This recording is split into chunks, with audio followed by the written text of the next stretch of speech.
کارہائے خیر میں مسلمانوں کو تکلیف نہ دیجیے۔ رب تعالیٰ جسے نوازنا چاہے اسے زیادہ سے زیادہ نیکیوں کی توفیق عطا فرماتا ہے۔ مال و دولت اور دنیاوی مناصب ایسی چیزیں نہیں جن میں دوسروں سے آگے نکلنے کی فکر کی جائے۔ بلائی کے کام ہی اس لائق ہیں کہ انسان کو ان میں سبقت حاصل کرنے کی کوشش کرنی چاہیے۔ ارشاد باری تعالیٰ ہے فاستبقوا الخیرات، نیکیوں میں دوسروں سے آگے نکلنے کی کوشش کرو۔ دین متین سکھاتا ہے کہ کارہائے خیر میں ایسا انداز ہرگز اختیار نہ کیا جائے جس سے کسی مسلمان کو بےجا تکلیف پہنچے۔ ایک شخص اچھی نیت سے نیکی کرے مگر کم علمی یا تربیت نہ ہونے کی وجہ سے اس کا طریقہ کار ایسا ہو جو دوسرے مسلمانوں کی دل آزاری کا سبب بنے تو وہ نیکی کے بجائے گناہ کا حقدار ٹھہرتا ہے۔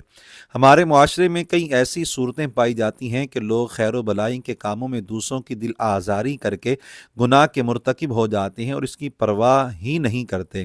مثلا خیرات و احسان میں اذیت، صدقہ و خیرات کرنا اور کسی بھی طرح سے مسلمان پر احسان کرنا نہایت پسندیدہ اعمال ہیں۔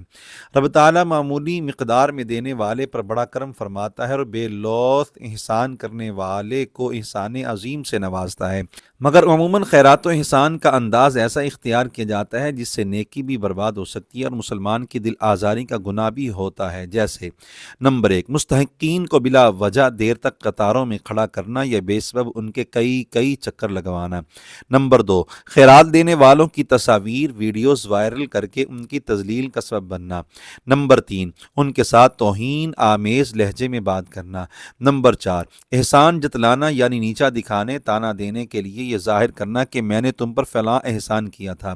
ایذا اور احسان جتلانے کا حکم ارشاد ربانی ہے یا ایھا الذین آمنوا لا تبطلوا صدقاتکم بالمن والأذی، اے ایمان والو احسان جتلا کر اور اذیت دے کر اپنے صدقات کو برباد ضائع نہ کرو۔ محافل میں اذیت، یاد خدا تعالی و ذکر مصطفیٰ صلی اللہ علیہ وآلہ وسلم کی محافل بے شمار رحمتوں اور برکتوں کا ذریعہ ہے، مگر کئی مرتبہ دینی محافل یا دیگر تقریبات میں اذیت رسانی سے بچنے کی کوشش نہیں کی جاتی۔ مثلا اتنا تیز ساؤنڈ استعمال کیا جاتا ہے کہ قرب و جوار کے مریض اور بچے یا عمر رسیدہ افراد متاثر ہوتے ہیں، بلکہ کئی مرتبہ تو خود شرکائے محافل بھی پریشان ہو جاتے ہیں۔ یوں ہی رات گئے تک محافل کو جاری رکھا جاتا ہے جس سے شرکاء کی دیگر مصروفیات متاثر ہوتی ہیں اور انہیں پریشانی کا سامنا کرنا پڑتا ہے۔ یہ دینی تقاضوں کے خلاف ہے۔ حج و عمرہ میں اذیت، عمرہ اور حج بیت اللہ وہ سعادتیں ہیں جن کے لیے مسلمان کا دل بے تاب رہتا ہے، مگر حج و عمرہ کرنے والوں کی ایک تعداد حرم شریف میں دوسرے مسلمانوں کو تکلیف دے کر وہاں کے سخت ترین گناہ کا بوجھ اپنے سر لیتی ہے۔ مثلا حجر اسود یا کسی اور مقدس چیز کا بوسہ لینے کے لیے دھکم پیل کرنا، خاص مقام پر اپنے لیے جگہ بنانے کی خاطر دوسروں کو اذیت دینا، بلا اجازت دوسرے شخص کا جوتا پہن کر اسے پریشان کرنا، دوسروں سے بیجا جھگڑا کر کے ان کا دل دکھانا۔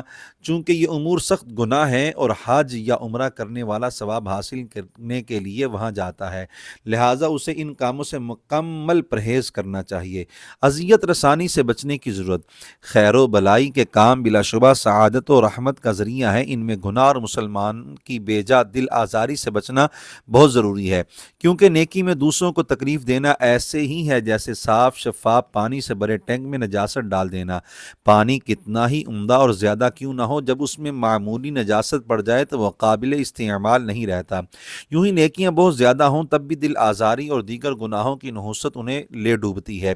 سیدنا ابو ہریرہ رضی اللہ تعالیٰ عنہ فرماتے ہیں کہ شفیع محشر صلی اللہ علیہ وآلہ وسلم کی بارگاہ میں عرض کی گئی، یا رسول اللہ صلی اللہ علیہ وسلم، فلاں خاتون کے بارے میں چرچا ہے کہ وہ بہت نوافل پڑھتی ہے، کثرت سے یعنی نفلی روزے رکھتی ہے، بھلائی کے کام بڑھ چڑھ کر کرتی ہے اور صدقہ و خیرات وافر مقدار میں کرتی ہے، مگر وہ اپنی زبان وغیرہ سے اپنے پڑوسیوں کو تکلیف دیتی ہے۔ فرمایا ہی فی النار، یعنی اگر توبہ کیے بغیر مر گئی تو وہ آگ میں ہے۔ سائل نے پوچھا، یا رسول اللہ صلی اللہ علیہ وسلم، فلاں عورت کی نمازوں، روزوں اور صدقات کی کمی کا ذکر ہوتا ہے، وہ زیادہ نوافل نہیں پڑھتی اور یعنی غربت کی وجہ سے پنیر کے کچھ ٹکڑے ہی خیرات کر پاتی ہے، مگر وہ اپنی زبان وغیرہ سے اپنے پڑوسیوں کو اذیت نہیں دیتی۔ ارشاد فرمایا ہی فی الجنتی، وہ جنتی ہے۔